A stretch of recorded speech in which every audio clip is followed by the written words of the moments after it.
Hi guys, it's Michelle Lima. So today we're talking a little bit about entrepreneurship, mainly 4 common mistakes that entrepreneurs make, right? And these are mistakes that I've made in the past before in business, and these are things that I'm really trying to incorporate now into trying to build a reputable business. Now let's start by actually understanding and talking about siyazela entrepreneurship. Where did we hear entrepreneurship from? Who introduced it for us, right? We first need to understand that not all of us had the privilege of growing up in a household where our parents ran businesses and we had access to people that actually owned businesses, right? In most cases, we saw entrepreneurship on TV, on Generations, on Izweni Communications, and it basically looked like a suit and tie. It was nothing. It was just people sitting in offices, rolling chairs, fancy stuff, wearing suits and ties, and speaking the fanciest English on the planet. And that's what entrepreneurship that's how entrepreneurship was introduced to us in the first place, right?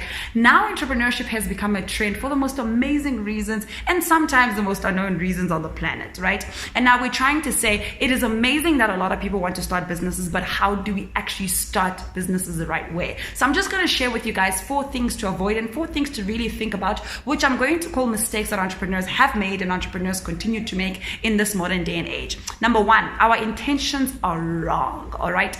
We don't build businesses with a huge why. We are building businesses so we can be celebrity entrepreneurs. We're building businesses so we can be seen. We're building businesses to up our lifestyles, whereas the focus needs to be why. What problem are you solving as an entrepreneur? And those are questions that you need to ask yourself. What issue are you tackling in our economy, especially as an African entrepreneur or as an entrepreneur of color, basically? What problem are you solving? What is your why? Your why will definitely carry your business even through the most toughest times. I've shared a video before where I shared with you guys, I read the book Shoe Dog, which spoke about the founder of Nike and how he went about building his business and, all the struggles that he went through. And my view on that was, if I was him when things were tough, I would have actually left that business because it was ridiculous. It was hectic. But in the midst of things, you understand that a lot of people know their why. A lot of people have a huge understanding of their why. And that's what basically determines the longevity of your business. Why do you want to be an entrepreneur? Why do you want to start the particular business that you want to start right now? Is it just so you can look fancy, so you can look good, or are you actually trying to solve an issue, deliver a product, or actually make someone's life easier? And that's something to definitely think about. Number 2, we are afraid to get our hands dirty. One of the greatest mistakes that I think a lot of 21st century entrepreneurs are making is we are all waiting for funding. We are all waiting for the tender. We are all waiting for somebody to invest in our business. We're all waiting to save enough money so we can actually start the business. And we don't realize that we can actually start smaller businesses that will help fund our bigger businesses over time, right? You find that a lot of people, let's say you want to get into IT, people want to wait for funding, people want to wait for the tender to eventually come in so you can actually start buying the products and the things that you need to actually start that business. You don't realize that you can actually start a spaza shop ekasi so you can actually raise the money to fund your own business. You don't realize that you can buy stuff at a cheaper rate and sell it at a higher rate so you can actually raise that money to actually build that big business. We need foresight, guys, as African entrepreneurs, and we need to start being able to get our hands dirty. Getting our hands dirty is basically just one question. How far are you willing to go to actually make sure that you build your why and you build that business that you really want to build? Sometimes we don't want to get into selling. We don't want to get into businesses that don't look fancy, that don't look amazing, because hey, goes back again to the image of entrepreneurship that we've been sold by society, what it should look like, how it should be fancy, how we should always wear suit and ties. We don't realize that there are families where our mothers and fathers have taken kids to school based on a spaza shop. They have taken their kids to varsity, selling goods, buying stuff and flipping it and selling it, selling tomatoes, selling amakunya in the morning. We don't realize that that's where the fundamentals of entrepreneurships were. And if we realize that we can actually take that as a traditional form of entrepreneurship or as a foundational form of entrepreneurship and use that to build up to the bigger businesses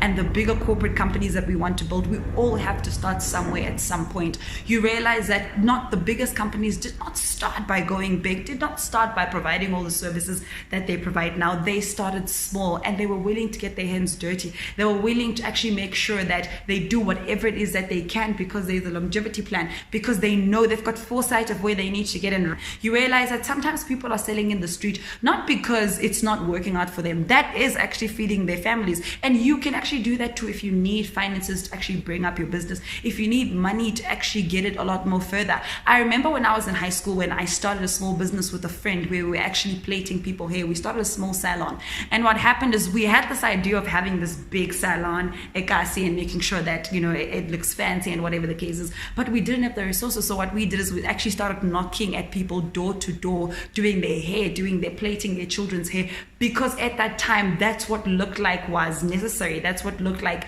is accessible to us, where we go to people and we say, cool, we can do hair, we can braid it, twist, and this is what we can do for this much. At the end of the day, we got to a point where we could actually afford a little corner at a taxi rank for us to actually start doing hair. We need to start somewhere. We need to start actually wanting to run. Our big businesses must be filtered by the small businesses, and that only starts if we are willing to actually get our hands dirty so we can achieve our big whys. Number 3, we do not invest our time and money into actually learning and getting taught about the financial aspects of our business. One thing I've realized, and this is a common mistake I actually made years ago when I started my business, I was so excited with income and did not even care about profit, right? We focus so much on the money that is coming in and don't know how to control our costs, don't know how to actually work around our costs in our business, that at the end of the day, your business is not making profit, but you still think you're an amazing entrepreneur because you've got so much money coming in. You don't control how much money you're spending, what you're spending our money on. And sometimes because we want the business to take care of our lifestyle,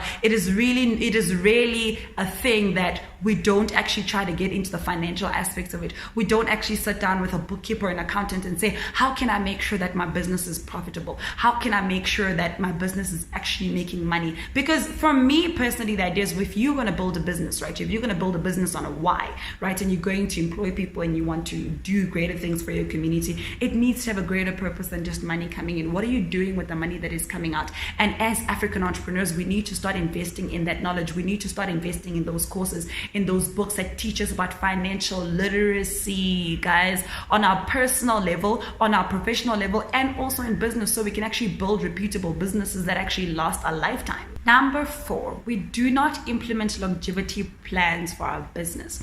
Now, in the beginning, we spoke about your why. If you've got a greater why for your business, I'd like to think that most of the whys is basically just to create a huge legacy for your business and something that's going to last beyond your life expectancy. But with the rise of social entrepreneurship, celebrity entrepreneurship, we have made ourselves the business to a point where in our absence, there would actually be no businesses. I read an article on Forbes that was speaking about 60 to 74% of businesses actually die between 5 to 10 years after the owner has died, because we do not think a lot about succession. We do not think a lot about longevity. What's our business after we have actually passed on? What legacy are we leaving? A lot of people eventually talk about succession with their family, succession with whatever, but it's so difficult to get your family to pick a business from the ground after you've died when they haven't been there, or your son or your child or your sister, whatever it is, when they haven't been there when you built it, when they don't know the heart of what that business is. And we need to start thinking about longevity plans now. We need to start thinking about what procedures and what systems are we putting in place that enables the business to run in our absence.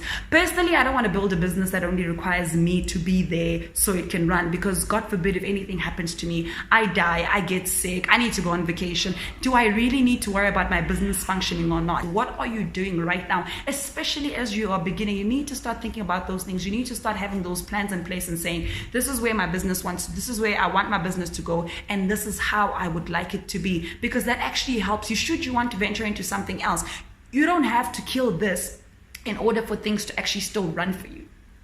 And don't get me wrong, there's nothing wrong with actually being a very strong brand that pushes your business. But if you do not leverage on your brand to actually push the business before you and make it bigger than you are, or just make it as big in your absence, you're actually doing it the wrong way. We need to start moving into creating longevity business plans and actually succession plans for our businesses in order for them to last. We need to start creating legacies. We need to start having businesses that write since 1984, since 2010, since this, 100 years from now, because we have thought about succession. So in essence, all I am just saying is we need to start being intentional about the businesses that we're running. We need to start having a strong why. Number 2, we need to not be afraid to get our hands dirty in any business that we really are trying to get into. Number 3, we need to start putting together and actually investing in learning, in getting into the financial literacy of our businesses and our lives. Number 4, start creating longevity plans so we can actually have a greater legacy, especially as African children.